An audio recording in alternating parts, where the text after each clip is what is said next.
Passenger assistants who escort children with special needs may encounter challenging behaviour from time to time, but there are plenty of tips and techniques to help you manage these and diffuse a difficult situation. Your employer and the schools you work with will make sure you know what to expect and how best to deal with it. When a child of any age is having difficulties on the transport, sometimes something familiar is all that is needed. We recommend putting a few items together in a bag, a busy bag. For example, a soft toy, a book, a comforter, car, doll, paper or crayons. These may assist in distracting the child, enabling everyone to have a more enjoyable journey. The behaviour strategies that people will need to employ, it's very important to stay calm and relaxed and to maintain control throughout the situation. That may mean talking to the school to find out the strategies that are working with that child at that time. That may mean stopping the car to ensure that everybody's safe. It may involve phoning the school to ask for support on the spot. But I think overall it's about being calm and maintaining control, and respect from the children is very important as well. Some days the children come out and you can almost tell, once you get to know the children that you're dealing with, you can tell that it's not perhaps a good day for them. So, you use yourself, say good morning to them, and maybe you get a feel whether to leave them alone and wait for them to come around. Other days they can be quite verbal, and you just have to deal with that as it comes up. Each day is very, very different. The challenge of behaviour can be a child not wanting to get on the bus, not wanting to get off. Sometimes they get quite bored on the bus as well. Sometimes you might find one of the children might not want to be getting on the bus for whatever reason. Sometimes it's because they've got something at school they don't particularly want to do, or maybe they were watching telly and they want to finish seeing what they were watching when we arrive. But usually we can talk them round to say to them, come on, all your friends are on the bus, they want to talk to you, and we need to get going into school. Normally fine. I think it's like when you're dealing with your own children, we have to use a little bit of kidology in it. So if you've got a child that suddenly decides they don't like you, they're not going to go to the taxi or the bus and everything, just stand there for a minute with them and say, I bet you can't tell me how to get on the bus or where the bus is, can you? And 9 times out of 10, that child will suddenly be challenged and away they'll go. And that's it. That will get them to, don't try to drag them or anything like that. Try and have a little game with them and get them onto the bus. Challenging behaviour can happen daily at our school. That can be from swearing to the children hitting out, to the children spitting sometimes. It's really important that that's managed well and that that's communicated to both the parents and the teachers so that it can be dealt with on that day. I come across tantrums, but I'm used to that with my own.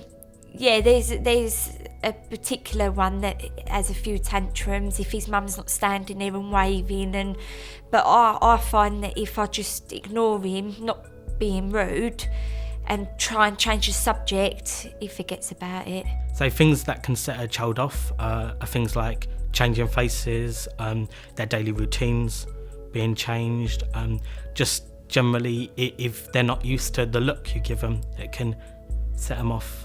The seating plan on the buses can sometimes cause the problems. One child might not like another child, or there may be a problem with where a child's sitting. So the teaching assistants and teachers could advise the passenger assistants on what is the best approach. You just have to play it by ear sometimes with the kids, and sometimes a stern tone of voice can do it. Other times, nothing will do it, and you have to take, if it's between two children on the bus, then the obvious thing is to separate the children. The conversations can be very challenging, so you have to be careful and guide the children and myself and the driver in the right way of what we should be actually talking about.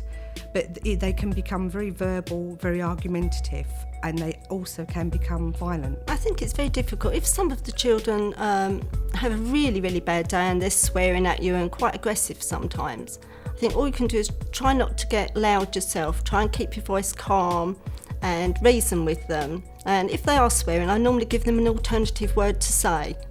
I normally say, instead of saying that, perhaps use this word. If you feel you need to say something, say this word instead. And, we normally find that works. You sort of just got to let it go over your head, and just sort of calm and just trying to change the subject that's something he likes. Also, it can be very personal, or you think it's very personal, but it's not.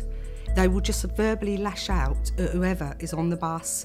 You know, I mean, the first couple of times that it happened to me, I was a bit, like, I can't believe they've said that to me, or to the driver, or to another child.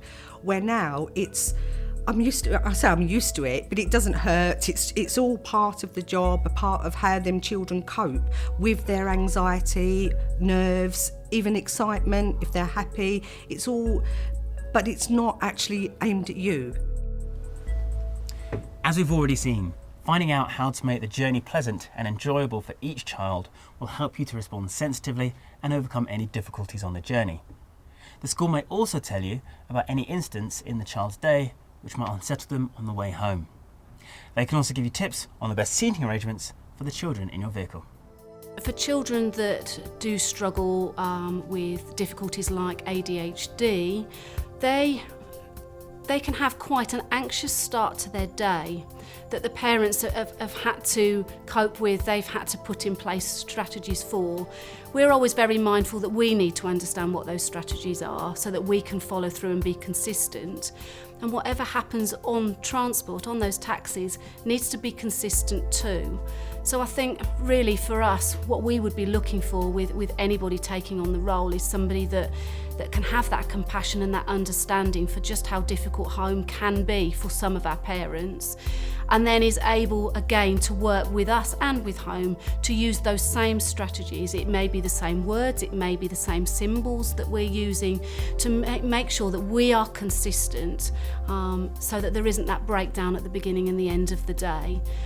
And also I think sometimes just because life can be difficult, parents can be quite anxious and quite stressed, and that needs to be understood, because sometimes it can be the passenger assistant or the driver, if they're going to meet and greet, that's confronted with that. So I think that the more that we can understand about home life, the more successful we're going to have, more successful a situation when we're transferring the children to school. The passenger assistance duties are confined to on board the vehicle unless special arrangements have been agreed. There may be occasions when it's necessary to knock for a child. The passenger assistant and driver should work as a team to ensure that no children are left unaccompanied on board the vehicle. Let's look at the following scenario. In this case, the passenger assistant gets out to knock for a child as they've arrived late for the pickup. It is safe to do so as there are no other children on board the vehicle.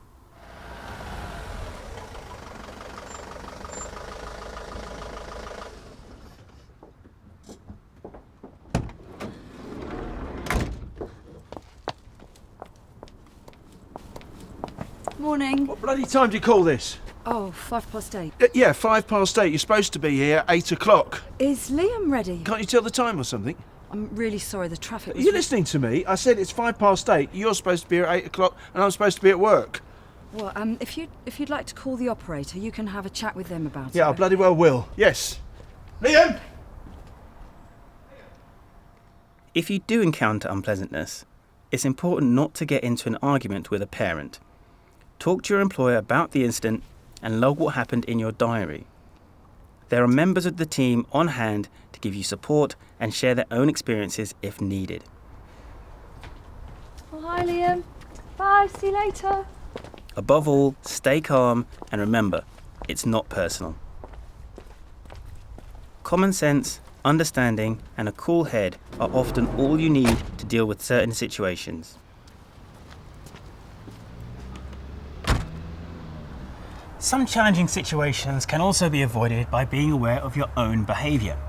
Whilst it's important to have a good rapport with your passengers, yours is still a professional relationship, and it is possible to sometimes be too affectionate.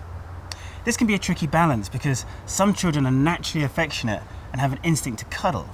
However, if the correct boundaries are established up front, it can help avoid uncomfortable situations as a child gets older and stronger. Each child is different though. The most important thing is to be aware.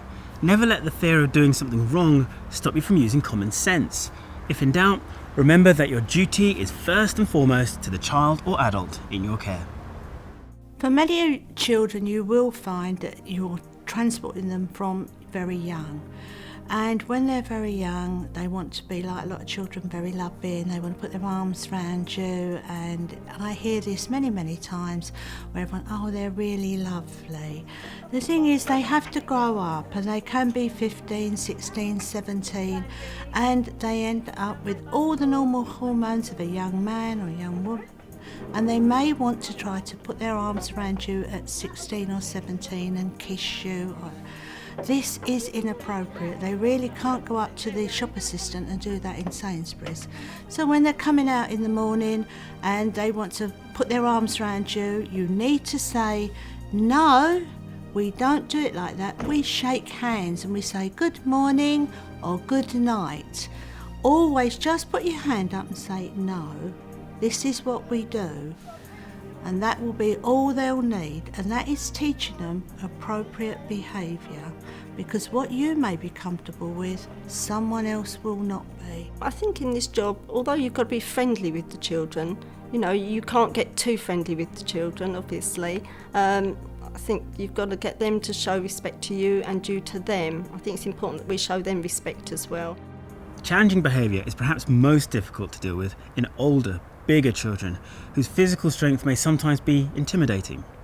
If a child has severe emotional and behavioural difficulties, the school may invite you to an awareness day where specific de-escalation techniques are taught.